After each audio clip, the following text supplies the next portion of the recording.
दोस्तों, the science of getting rich book summary में हम देखेंगे कि किस तरह से हम कामयाबी के पन्नों पर अपना नाम लिख सकते हैं।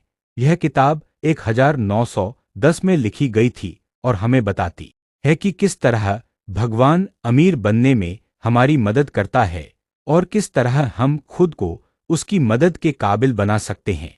क्या कामयाबी हासिल करना चाहते हैं? क्या आप ओरिजिनल सब्सटेंस के बारे में जानना चाहते हैं, या फिर क्या आप आसानी से अमीर बनने के तरीकों के बारे में जानना चाहते हैं? तो ये बुक आपके लिए है, मिस मत कीजिएगा। लेखक वेलेस डी वेटल्स अमेरिका के एक लेखक थे जो भगवान पर बहुत भरोसा करते थे। उनकी लिखी गई बातें लोगों को साफ साफ समझ में नहीं आती थी, लेकिन फिर भी उनकी किताबें बहुत फेमस हुआ करती थीं। उनकी लिखी गई किताबें आज भी न्यू थॉट में प्रिंट की जाती हैं। कामयाबी की चाबी। यह किताब आपको क्यों पढ़नी चाहिए? दुनिया में आज पैसों से ज्यादा ताकत किसी चीज में नहीं है। ये सिर्फ एक ताकत ही नहीं, एक जरूरत भी है। अगर आपके पास पैसा नहीं है तो यहाँ पर जिंदा रहना लगभग नामुमकिन सा है। अगर आपके पास पैसे हैं तो आप अपनी हर जरूरत को पूरा करके एक भरपूर जिंदगी जी सकते हैं। लेकिन यहाँ पर एक समस्या है। लोगों को लगता है कि अमीर बनना किस्मत की बात है।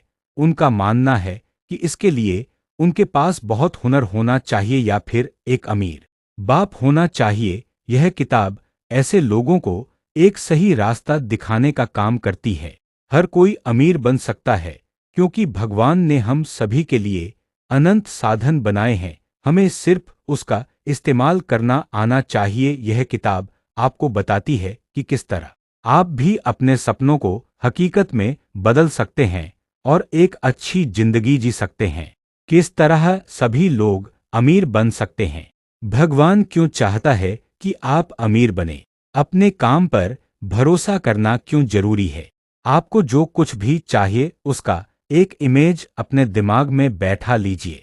अब जब आप जान गए हैं कि हर एक कामयाबी की शुरुआत एक सोच के साथ होती है, तो वक्त आ गया है कि आप उस मंजिल को पाकर खुद को कामयाब बनाने के तरीके के बारे में जानें। इसकी शुरुआत भी एक सोच के साथ होती है।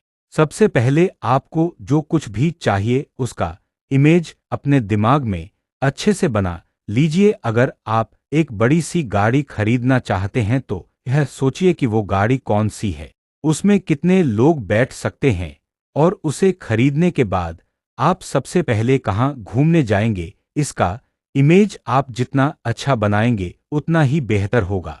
इसके बाद उसे हासिल करने के लिए काम करना शुरू कर दीजिए। खुद पर भरोसा रखिए और यह सोचिए कि वो चीज आपके लिए पहले से बनाकर रख दी गई है। अगर आप उस तक पहुंच जाएं तो उसे ले सकते हैं। अपनी मंजिल तक पहुंचने का सफर खुद के भरोसे तय कीजिए।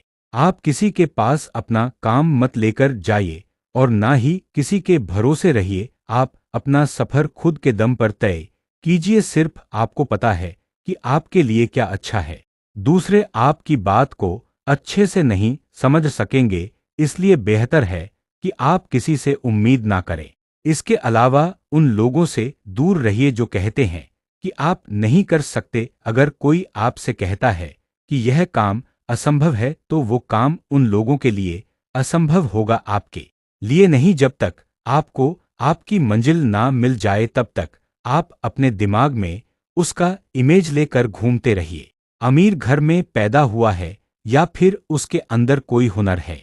अमीर बनने के लिए सबसे पहले आपको सोचना होगा कि आपको क्या चाहिए। उसके बाद उस चीज को हासिल करने के लिए खूब मेहनत करनी होगी। साथ ही अपने हुनर का इस्तेमाल करके आप अपने काम को आसान बना सकते हैं। तो आपको आज का यह the science of getting rich book summary इन हिंदी कैसा लगा? क्या आज आपको पता चला कि अमीर कैसे बनता है? क्या आपको अमीरी के पीछे का साइंस पता लगा? आज आपने क्या सीखा? अगर आपके मन में कोई भी सवाल या सुझाव है तो मुझे नीचे कमेंट करके जरूर बताएं। आपका बहुमूल्य समय देने के लिए दिल से धन्यवाद।